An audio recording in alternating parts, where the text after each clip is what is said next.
வெளிநாட்டு வாழ்க்கைக்கு முக்கியமாக 8, 12ஆம் பாவகத்தினுடைய அல்லது பாவக அதிபதிகள் சுபத்துவத்துடன் இருந்தால் மட்டுமே அவர்கள் ஒருவருக்கொருவர் தொடர்பு கொண்டு அல்லது ராகு கேதுக்கள் சரராசிகளில் இருந்தால் மட்டுமே வெளிநாடு செல்ல முடியும் என்ற அந்த விதியை பற்றி நாம் இப்பொழுது முதலில் பார்த்து விடுவோம்.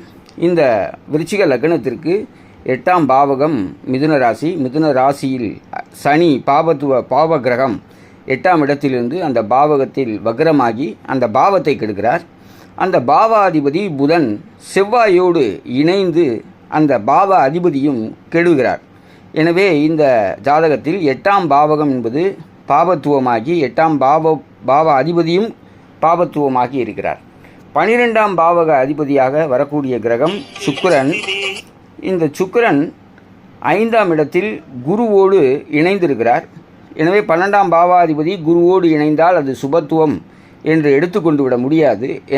ஏனென்றால் சனி 10ஆம் பார்வையாக இந்த கிரக சேர்க்கையை பார்க்கிறார்.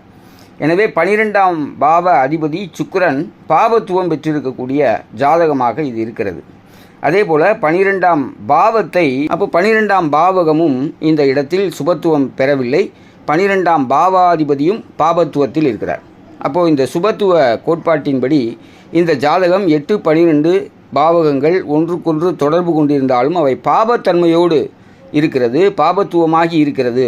இந்த குரு என்பவர் 2, 5 குடைய அதிபதி 5ஆம் இடத்தில் ஆட்சி பெற்றிருக்கிறார்.